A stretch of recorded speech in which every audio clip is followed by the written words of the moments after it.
Hello everyone and welcome back to my channel. For those of you who are new here, my name is Miranda and I am the Enchantress of Avalon. For today's video, I have chosen the topic of literary fairy queens.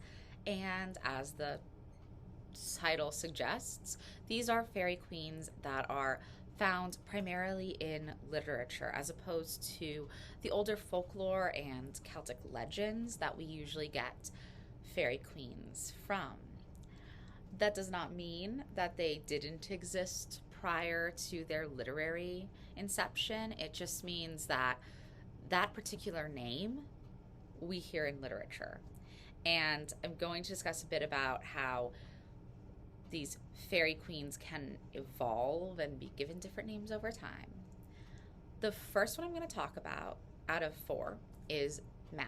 She is the fairy queen referenced by Shakespeare in Romeo and Juliet, and she is also a fairy queen that was written about by the great romantic poet Percy Shelley. So she actually was written about by two different authors. So she's a very interesting one. She is described as being this tiny fairy queen who is very diminutive fairy queen who is able to control and inspire dreams in humans and is in this way able to have a lot of credence in the realm of humans, control over their emotions and whatnot. She is an interesting figure, and a lot of different scholars have debated whether she could have been based upon the Irish fairy queen Maeve. And I've done an entire video on Maeve. She's an incredibly fascinating fairy queen figure. And the way Mab is described doesn't seem a lot like Maeve. I think a lot of the linking of them is more so because of the similar sounding names. But that doesn't mean that she doesn't maybe have little hints of Maeve in her makeup as a fairy queen. And I think it's always important to just dig a little deeper and figure out if there is a deeper origin there, right? Next, I want to talk about Titania. Titania is, of course, the fairy queen from Shakespeare's A Midsummer Night's Dream. And her name is one that he invented for this. We've never seen Titania used as a fairy queen name before Midsummer Night's Dream, but she does have a lot of similarities to many different fairy queens. I feel like Shakespeare could have just pulled from different folkloric sources and melded together things from several different fairy queens when creating Titania. But interestingly, it must be noted that Titania is a fairy queen with a fairy king. They do rule jointly. And his name is Oberon. Oberon is a name traditionally associated with being a fairy king. We do see this in very old folklore going back centuries. So it's interesting that Shakespeare just grabbed a fairy king name, but made up a name for his fairy queen in this particular play. It's also interesting for those of us who study fairy lore like I do to think that this play is set in Greece, it's set in Athens, yet the fairies, as he's describing them, are much more in line with Celtic fairies. He's not talking about nymphs and the like, not nymphs and fauns and satyrs, which would have been perfectly understandable in a Greek context. Instead, he's choosing to have fairies with a structured fairy court, very similar to Celtic and British folkloric tradition. I don't know if that was just an artistic choice or if there was a deeper meaning behind it, or if maybe he was just like, this will work, and did it. So, needless to say, Titania having a fairy king with her in this kind of dual rulership is something that is not found as much in folklore. In the realms of fairy, we normally would see a fairy queen ruling alone. She may bring in a consort, but the consort isn't necessarily seen as a king in his own right. As I said, there were fairy kings, but they didn't have this kind of equal division of power, and they certainly didn't have this idea of being possibly more powerful as Oberon was trying to be more powerful when we actually look at A Midsummer Night's Dream. Although he did have to use deception and have Puck trick her into falling in love with a man who had an ass's head in order to distract her so that he could get his way. If he really had the power and the support of the fairy kingdom, would he really need to use trickery? Not to say that Oberon, in his older folklore context, isn't a very powerful fairy king. He is very powerful. I just wanted to note that in much of the folklore, fairy realms were ruled by solo queens, queens with consorts who are often a little less powerful than themselves, or yes, fairy kings. Fairy kings did rule realms of fairy, but we don't necessarily see them in the same context. Oh, hi, Harlow. My cat is in the video now. She wanted to come say hi, apparently. Don't know how long she'll be back there. And anyway, moving on to the next fairy queen I wanted to discuss, literary fairy queen, that is. Gloriana is the fairy queen that was written about in Edmund Spenser's The Faery Queen, and I have my copy of it right here. I also have a copy of Midsummer Night's Dream right next to me. This is Edmund Spenser's The Faery Queen. Yes, there is a portrait of Elizabeth I on the cover of this Penguin Classics edition. There's a reason.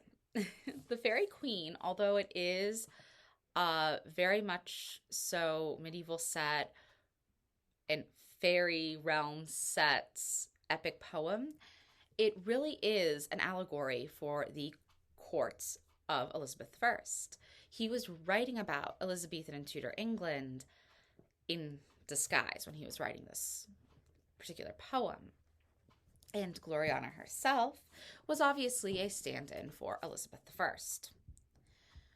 She does have the trappings of a fairy queen, down to being very much this kind of ephemeral, ethereal figure off in the sidelines, as she's talked about more than she is physically there.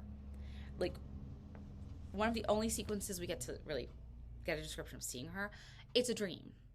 The character is dreaming she's there. But she is this overarching force through the entire poem. And no wonder he would use her in this way if he was basing her on the actual Queen of England at the time. There's a lot of fear in how we portray actual leaders during their lifetimes. Now, does that mean that Gloriana isn't based at all in the folkloric tradition? No, as I said, she does have this very ethereal, ephemeral presence, and in that dream sequence, she does test knights, which I've discussed many times. Testing of knights is one of the primary functions of a fairy woman in any context of literature and folklore. Testing of knights, warriors, and kings, that's what fairy women and fairy queens often did. It was a test for your right to rule the land, a test of sovereignty, as many fairy queens and fairy goddesses are also sovereignty goddesses. So, do you deserve to rule is an important test. And certainly, they themselves are rulers. So, there's that aspect as well. So yes, she does have the trappings of traditional fairy queens in some way, but she's a little bit different because she is literally an allegory for Elizabeth I. Finally, of course, I couldn't talk about literary fairy queens without talking about my favorite fairy queen of all time, Morgan Le Fay. Morgan Le Fay is one of the most iconic figures in all of Arthurian literature and lore. Now, why am I including her in a literary fairy queen video when I've discussed many times that she has much older origins? She does. But that was part of the point of this video. Each of these figures could be based in one or many earlier fairy queens and fairy goddesses. So, yes, I'm going to include Morgan Le Fay because the first reference we have to her is from literature. Direct reference to her by name is in literature. It's in Geoffrey of Monmouth's Vita Merlini. She is Morgan, spelled with an E instead of an A, Morgen. And she is the leader of 9 sisters, ruling this magical Isle of Avalon. And she is a benevolent healing figure. And over time, of course, she becomes the baddest one of all in the Arthuriad. She is the evil sorceress and evil enchantress bent on destroying Arthur's kingdom. She's more than that, of course. And this whole evolution for her happens through literature. She goes from this beneficent goddess figure in Vita Merlini through into becoming Arthur's half-sister by the time we get to Chrétien de Troyes' Arthurian romances, into being more and more evil in the Vulgate and post-Vulgate cycles. And everything coalesces into Le Morte d'Arthur by Sir Thomas Malory. This is, of course, the first text that brought together all of the Arthurian tales and retold them in a cohesive unit. This is everything that was told about the Arthurian tales up until 1485 when it was published, all collected together. And it's a great book. It does not paint Morgan in a great light, of course, because she is the evil sorceress. But she's important. She is integral. And unlike other fairy queen figures in the Arthurian legends, she never loses her magic.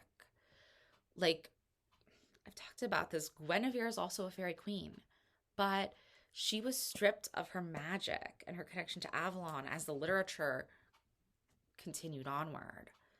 Morgan was never stripped of her magic and her connection to Avalon. She just began using it for more purely negative intent. Not to say she didn't still do good things with magic, because a common thread through the literature is her coming to collect Arthur after the Battle of Camlan to take him to the Isle of Avalon. She was still that psychopomp, taking him into this land where he could die and wait to be reborn when the country needed him most. So, I just threw a lot of information out there, and it's almost the time, it's almost the end mark of the video, so I'm going to close. I do hope that you enjoyed learning a little bit about 4 different literary fairy queens. And if you did, please like, comment, subscribe. Check out my blog, whiteroseofavalon.life. I will link some blog posts in the description box below. And also, I'll link my Discord server if you want to chat with me on Discord. Have a great day. Bye.